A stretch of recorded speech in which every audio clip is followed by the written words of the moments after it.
Greetings viewers, and thanks for joining me out in the garage today. Going to do some more stuff on the Mini to get it ready to go. I'm not ready to put the carb on. I'm still waiting on some of my stuff from Rock Auto, tune-up pieces and such.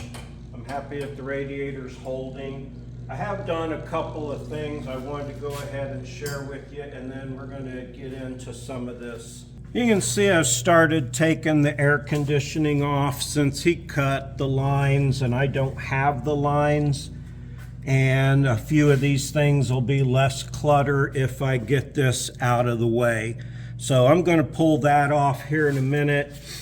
There's a vacuum sensor up here that raises the idle on the carb when the air conditioning kicks on. I can eliminate that for right now and just plug that vacuum pod off. There's all kinds of stuff over here that's not hooked up. The air pump that was on this engine is gone already. That's why those tubes are pinched off over there. I think I'm going to delete the EGR, but we'll see all that when this comes off. Hopefully my oil tune-up stuff, everything will come in this week, and I can get started on that in this video yet. So this is just going to be part of it. I finally did come across some wires that are chewed off, and I see them all laying down there. So I'm going to take those melt together connectors and fix that. Order a new fuel pump. I didn't realize that a pump for this by a trusted manufacturer was only going to be $18. I think $23. I paid $23. So I got a new fuel pump coming to run through. I'm going to hook up another fuel pump, an electric one, and flush these lines out first. I'll probably show you that part when I get to that. Right now I'm going to just start eliminating some of this stuff that I know I'm not going to need, and then I'll go to the carburetor in there and try to plug off the things I'm eliminating. Maybe a little bit of prep to get ready for that, but let me get this AC crap out of the way and a couple other things. Oh, I got my little breather for here. I still cannot find an aftermarket air cleaner that fits this style. You'd think that'd be pretty popular. Anyway, that's not an important thing now. I did hook this hose up. This is the hose that went to the heater core, and it would have hooked up here and went to the other side of the heater core, so I just bypassed that, and now it'll just flow through. So no heater core or anything like that yet. I might do some more of the dash in this video. I'm going to do the plugs, wires, cap, rotor, all that stuff when it gets here, and I'll include all of that.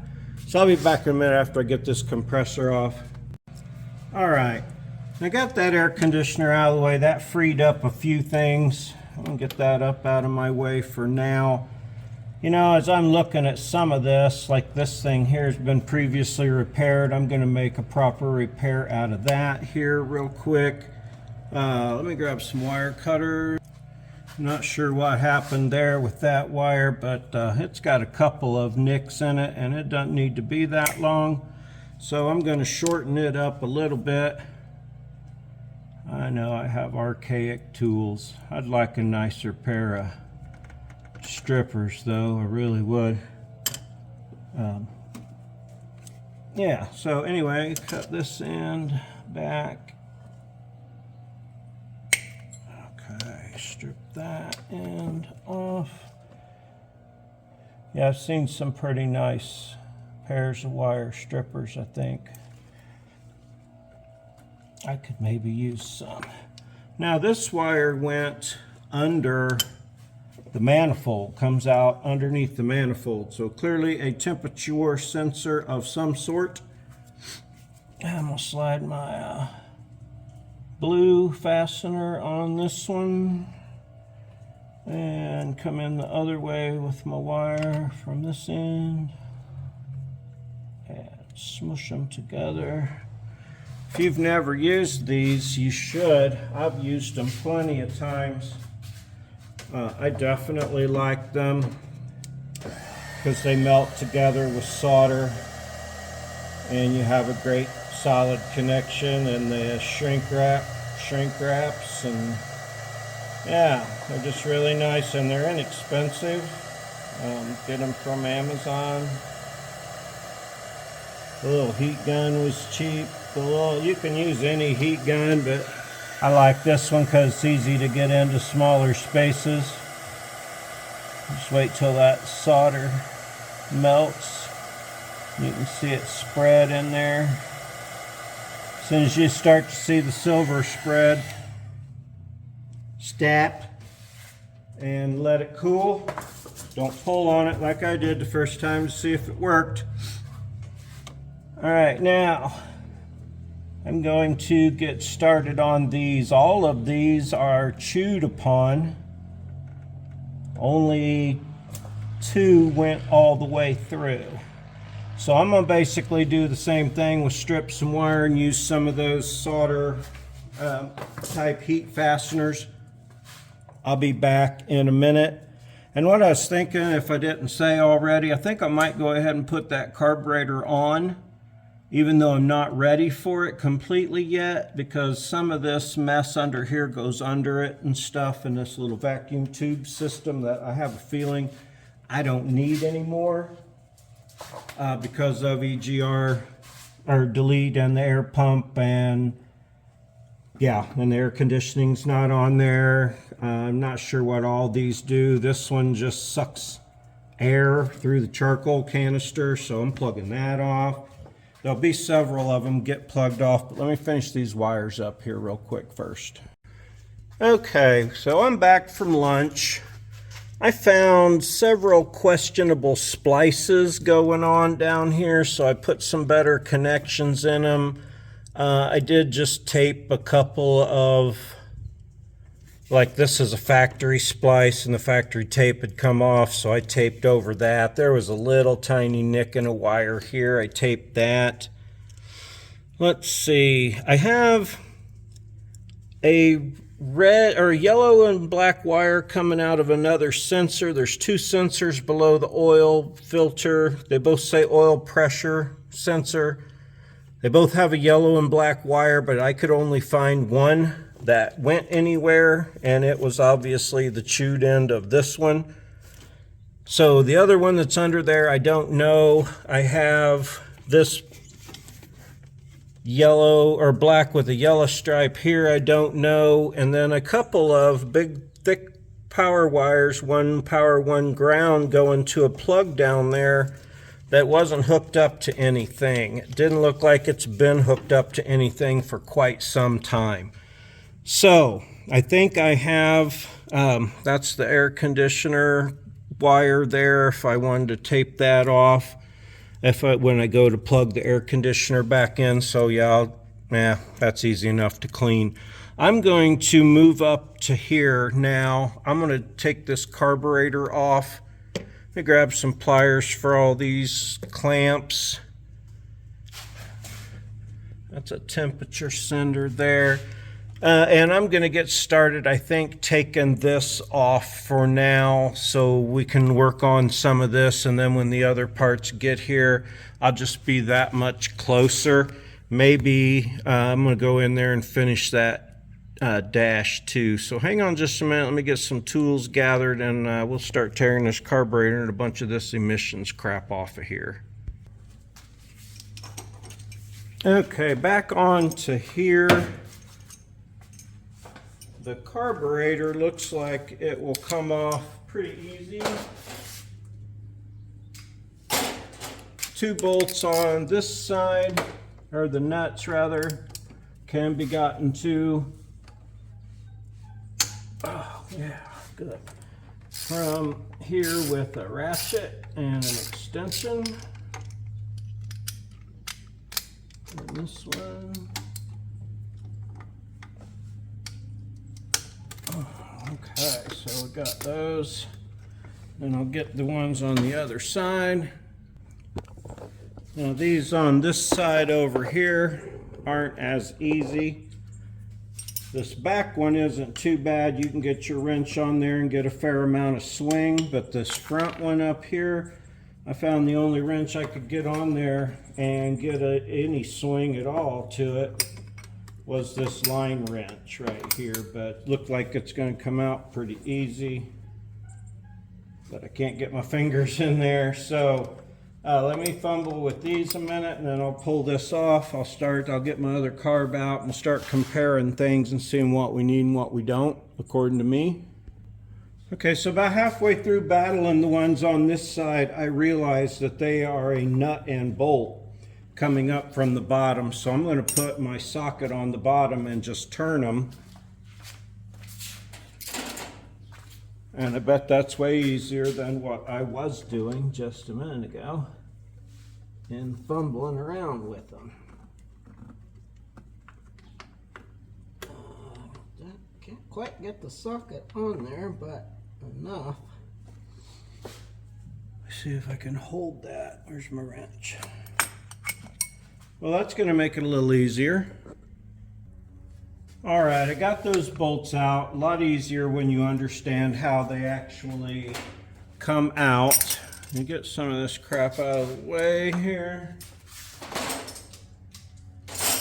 All right, now I'm going to start unhooking some of these hoses. Like this is clearly the fuel inlet hose, a hose we will need again, mayhaps a replacement hose. Let me grab a better pair of pliers for getting these hoses off. Get a good wiggle jiggle on that one. Now I do have some more fuel line. I may end up replacing some of this right off of the bat. We'll have to see. Like my little Benny thing there. Okay, PVC valve, that is definitely a keeper. Let me see. That comes off of this part of the carburetor over here. Let's get that clip off if we can. Because I definitely want to save that. The PCV, I probably said PVC valve. It's PCV for positive crankcase ventilation dairy. Okay, let me grab that new carb.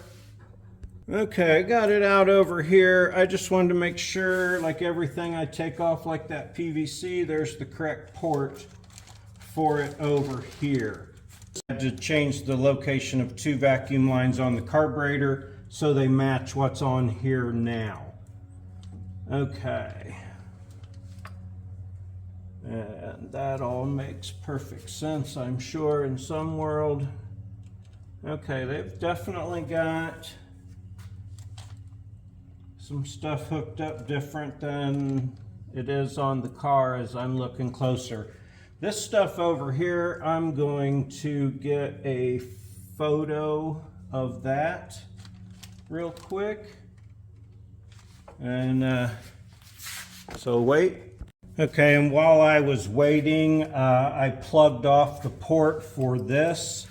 This is just a recirculating evap canister port. I'm gonna eliminate that evap canister too. Right now I'm just gonna take that hose off of it.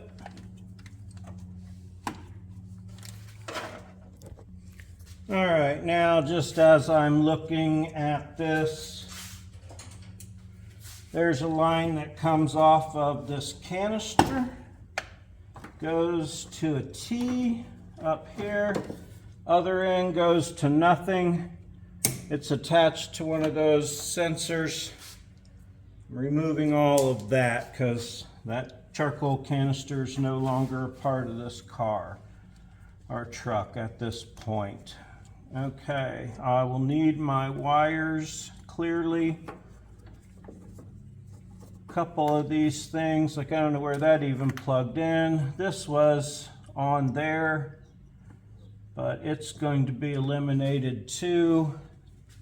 There is not a place on the new carburetor that follows this metal tube around, which it vacuums off of itself and then goes down to the water neck. So that's temperature related item. I'm gonna say I can probably get that tube off of there, but I think I'm not going to mess with that. I'm just going to unplug that one. There's one that comes off of the carburetor here. It goes down to these tubes. I think most all of the metal tubes are going to get eliminated. Time to unplug this clip here for the electric choke. That'll be nice. All right, I've got the one over here for the air conditioning. That one's getting eliminated. It went to this right here. I'm just cutting these lines so they'll come off easy. All right, that doesn't have any job anymore. That went from down there to over there. I'm just going to cut that tube or that check valve off for the time being. This is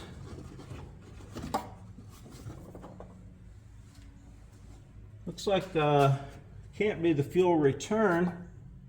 We've got the return and the line, the intake lines over here running underneath, so I don't know what that is, but it runs to the back. Might have been a vent line, but I'm not going to be concerned about it now. I'm going to go over here, see if I don't have all this ready to undo. It's just these two vacuum lines that go to a plastic piece there. I got a picture of that, and the other one goes to the bottom of it. I'm gonna cut that one for the minute here and just pull it off.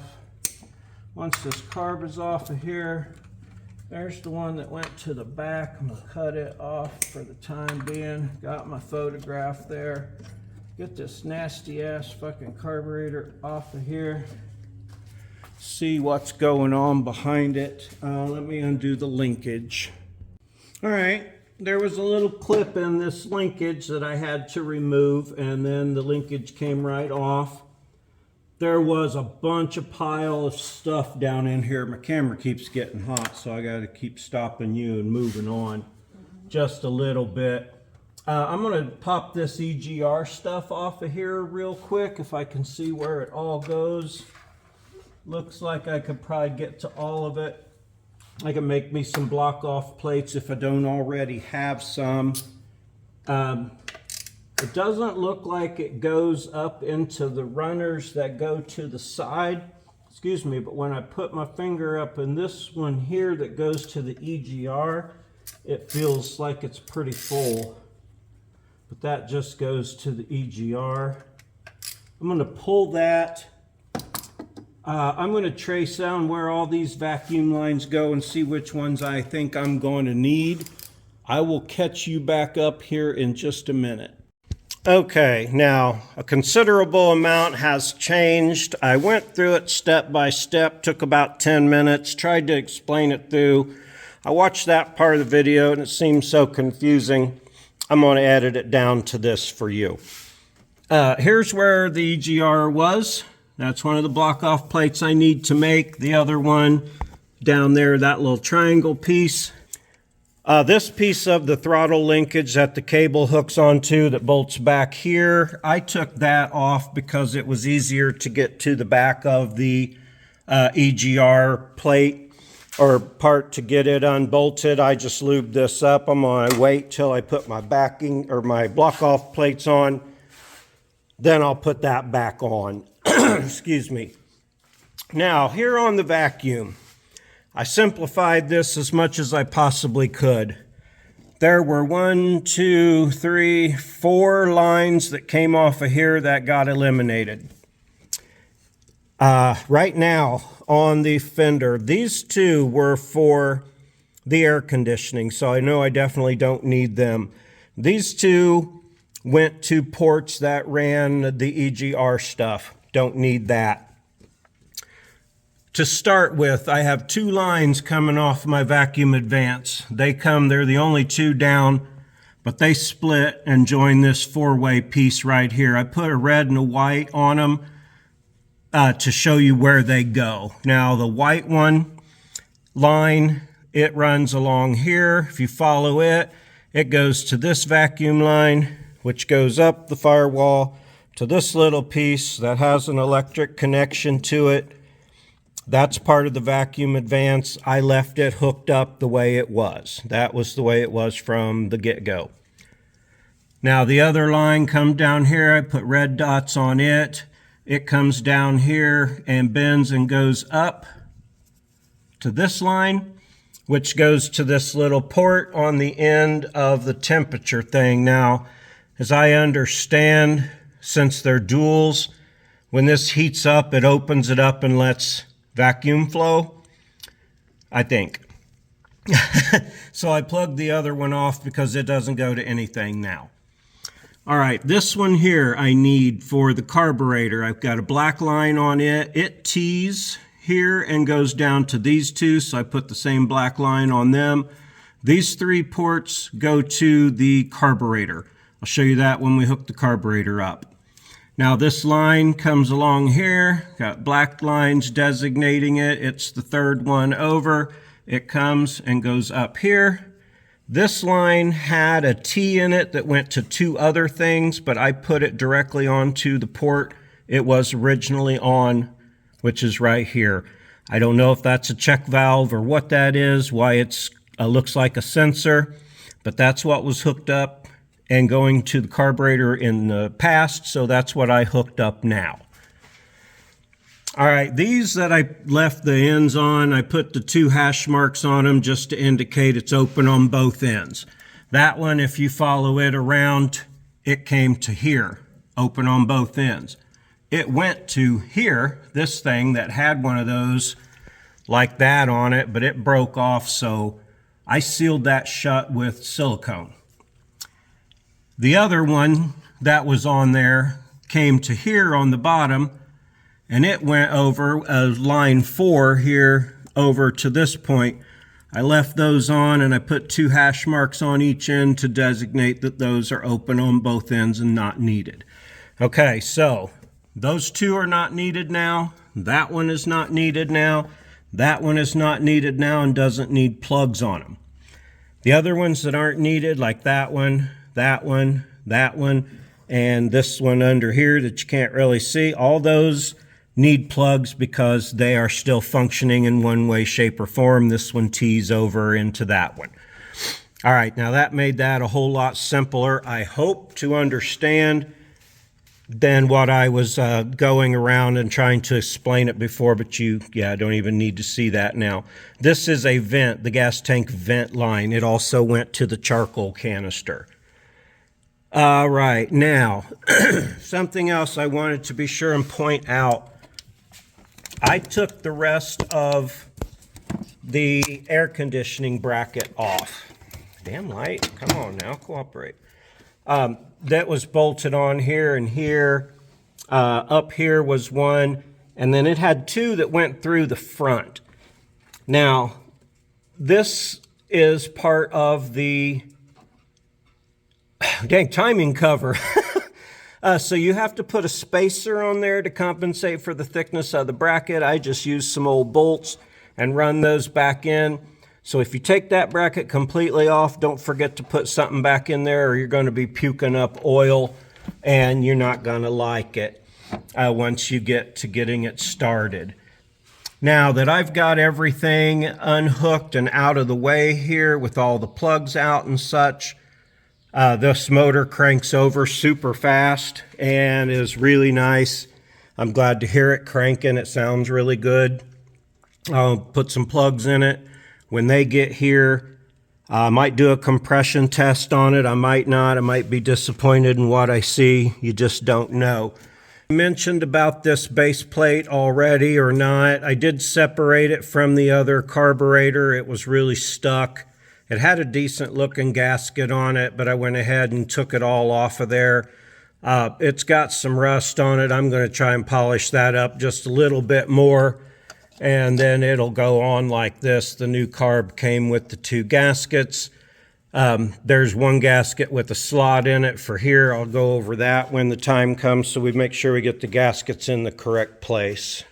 All right, I don't know about you, but I get pretty happy when I go to make something and I find something that'll work and I don't have to make something, even though making stuff is a lot of fun.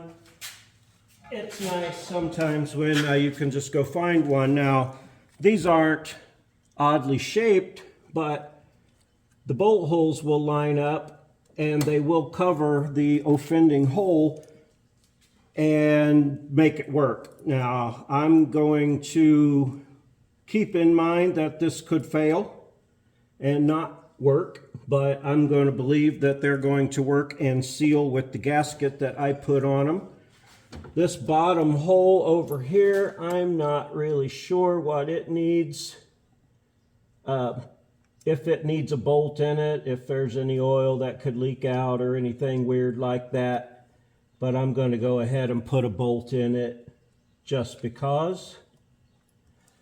And then my EGRs will be blocked off. Then we can move on to carburetor and hooking up those lines. I'm going to hook my electric pump up to the tank and disconnect the lines off of here and flush that fuel line before I put my new fuel pump on. Those parts should be here tomorrow and the next day.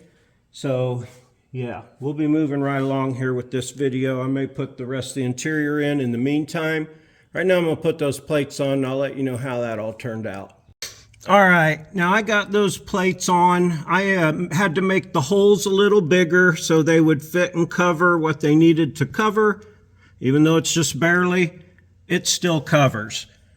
So that's one less thing. Now I had started to show you here when I didn't hit record that I have my little starter button hooked up here and I got set up to check the compression. Now I did the first cylinder and I was going to pause the camera while I moved the thing and realized I wasn't recording. So pretend like you didn't just see the shitty reading that was on there and let me do this one again. Now I did spray the O-ring with some lube and I did shoot a little bit of the penetrating oil down in the cylinder to give it every chance it could have to make the most. So here we go with cylinder 1.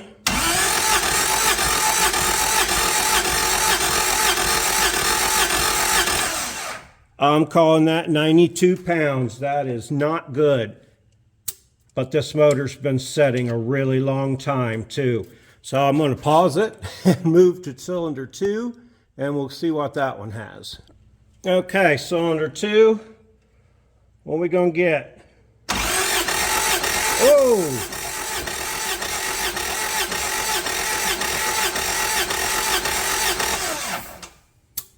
Cylinder number 2, almost 120.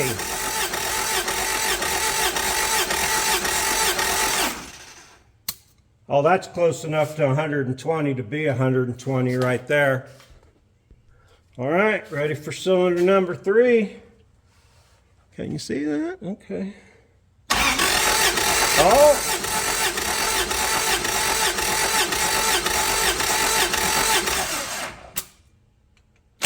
That's another 120.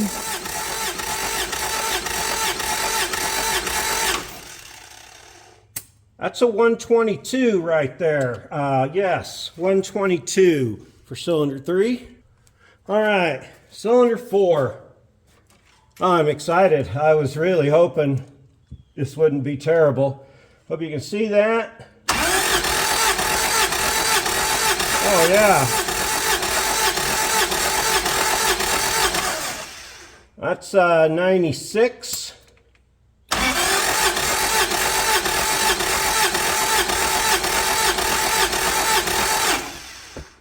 All right, that's a solid 96, and I'm going to accept that for now. Let me write that one down. Like I have a choice whether or not to accept it, because that's what it is. That's exciting. That's better than 30 pounds or something silly there. So 90, 120, 122, 96. I'll test this again after it's been running a while and driving, see if it's improved any. Okay, I'm still waiting on parts out here, so I think I'll stop after the compression test here and tune you back in when I get plugs. Oh, let's go ahead and put that carburetor on and hook it up. Let me grab it real quick. Okay, now this plate, that's the bottom of it. This gasket goes on here like this, so that that port and that opening are lined up, so that can work your positive crankcase ventilation or PCV valve. So that goes on first. You know, they did not have a gasket on that before.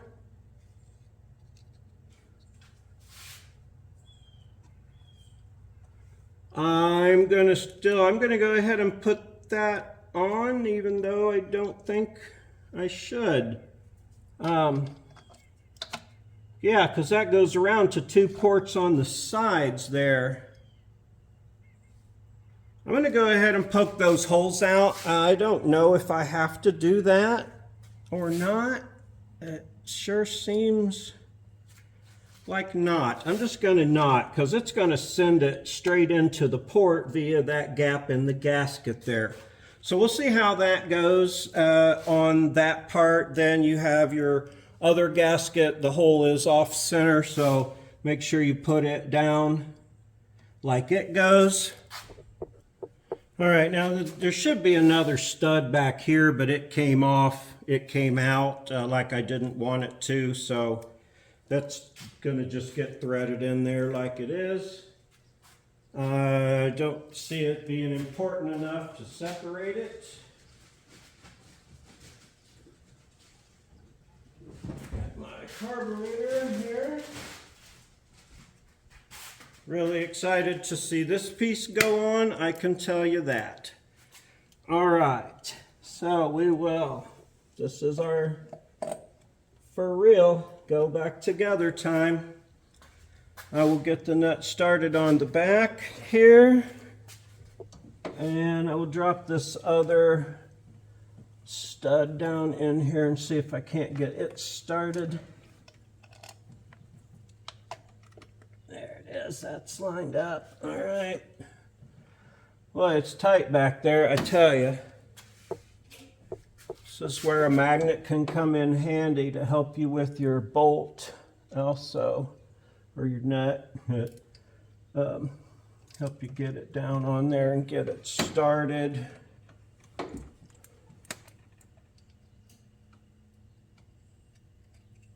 There we go. A little spin around there. I did, when you weren't looking, run those cylinders up to pressure again and let them hold for a minute just to see what would happen. And they all held pressure for the minute or so that I let that set. So that's exciting news. I'm gonna grab me a 12 and go ahead and run this one in. I won't tighten them down till I get the ones on the other side in, of course, and then bring it all down nice and even. Okay. I like it. Now, these are nut and bolt on this side. Run them up in here.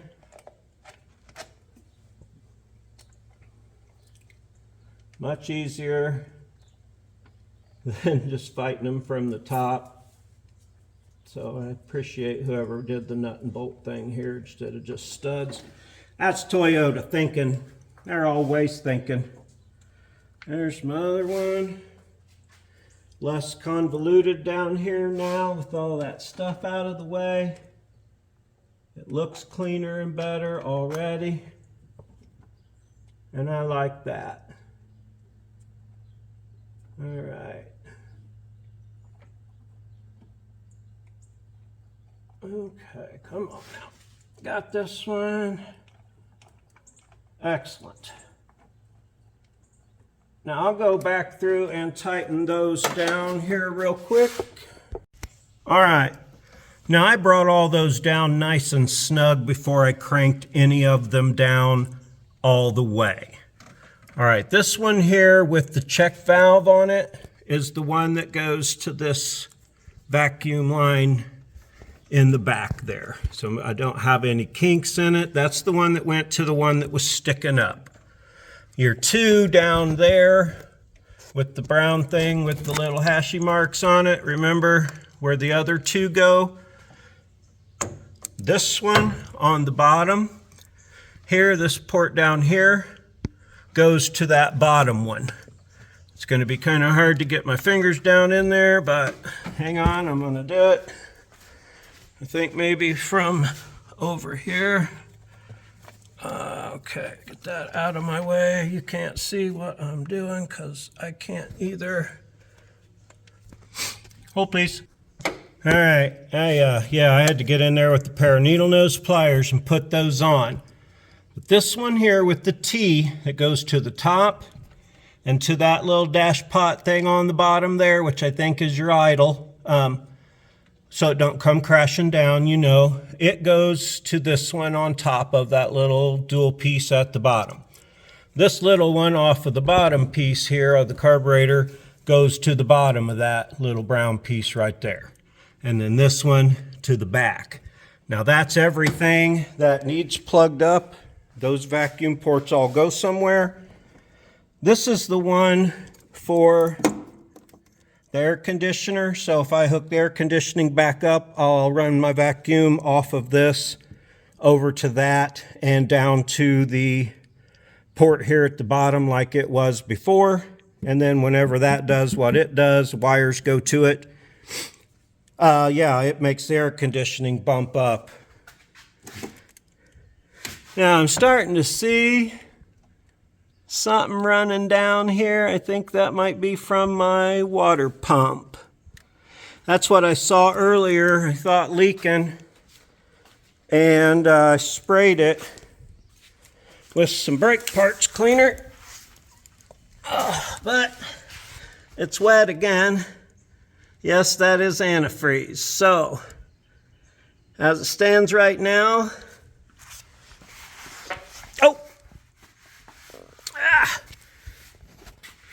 try and get out of there so I can see it. I can't see it. Can you see it?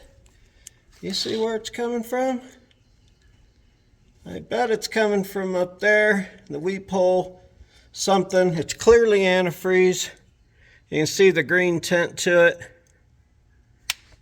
Yeah, that's ethylene glycol, my friends. All right, so I may have a water pump leak.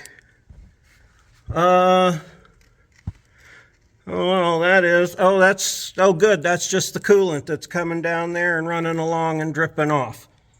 So, okay, a coolant leak and a water pump, not a big deal. Plan to replace those in the timing set real soon anyway. Not gonna stop me from getting her going when the time comes. All right, viewers, back at the gas tank. Now, I thought I'd just hook that little pump up to the lines that come out of this sending unit and I'd be home free. That is absolutely not the case. I need to clean some of the rust off the back side of this. All of the screws came out. Hard to believe, you can't see them setting up there. But I got all the screws to come out. The gasket is still good. This little sock on the end, I can't seem to find on Rock Auto. Oh, I'm looking at it, you weren't. But I'm going to get it. Now, that mechanical pump may have been good. I said it wasn't pumping because it won't let any fuel out of this line right here. I got to be real careful. I don't want to break that end. I got to try to find that sock or clean it. There's some gunked up in the bottom down here, so I'm going to work on cleaning that out. When I come back, I'll have my plugs and everything else, but I'm going to end this for this week right here. Sorry, I was looking at the dog there talking to you. I think this episode's gone on long enough. We got a lot done. I haven't done anything else to the interior, but I still probably will. I'm going to work on cleaning this hose up, see if I can't find that sock by next week. Like I say, my plugs and everything will be here. We'll get her together and going. I did already blow that line out with air pressure. It blew gasoline clear up here onto the hood. When I took the pump off, I went ahead and took that pump off. There is a little spacer, at least on mine. I don't think you're going to get that with your new pump, so make sure you save that. I super appreciate you joining me out here in the shop for this part of the new mini truck project. Appreciate you. Please, if you liked my show, subscribe if you want to see more. It's free, easy, and painless to do those things. Leave a comment, click a bell. I would like it if you would. Yeah, do all that good stuff. But I mostly appreciate you joining me out here for this part of this part on the truck. So we'll be back next week with more. Thank you so much. Have a super great day.